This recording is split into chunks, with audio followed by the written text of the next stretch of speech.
Hola, bon dia, em dic David Roger i estic cursant el primer d'ESO a primera. Avui us parlaré sobre un llibre que a mi personalment m'ha agradat. Aquest llibre s'anomena Diari de Gret, un pringat total. Va ser publicat per l'editorial Molino.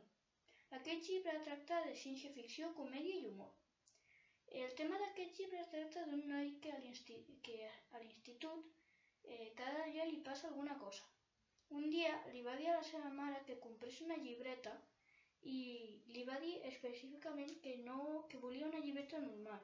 No volia que posés ningú títol com diari, perquè ell no començaria dient que era diari. Ell diu que es farà famós i per això fa aquesta llibreta, per no respondre les preguntes dels periodistes i que no el molestin tot el dia. Aquesta història transcorre durant l'època de secundària. Succeeix principalment a l'institut, al carrer, a casa seva, i també hi ha unes quantes escenes que surt a casa de la seva àvia i a casa del seu millor amic, el Rowley. L'argument que us donaré d'aquest llibre és que un noi comença l'educació secundària amb un amic de la seva infància, el Rowley. Al llarg dels dies aquests dos amics els passen coses curioses. Fins i tot al mig del llibre deixen de ser amics i se separen durant uns quants dies. Durant aquests quants dies, el Greg i el Rowley fan nous amics.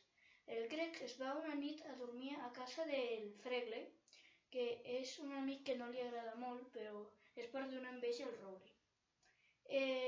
Aquella nit passa la nit al lavabo per un motiu, que no us diré perquè teniu que llegir el llibre. Recomano aquest llibre a la gent que li agrada l'humor, la comèdia i la ciència-ficció i sobretot a la gent que no li agrada molt llegir com jo, perquè aquests llibres són com més senzills i t'enganxen una mica.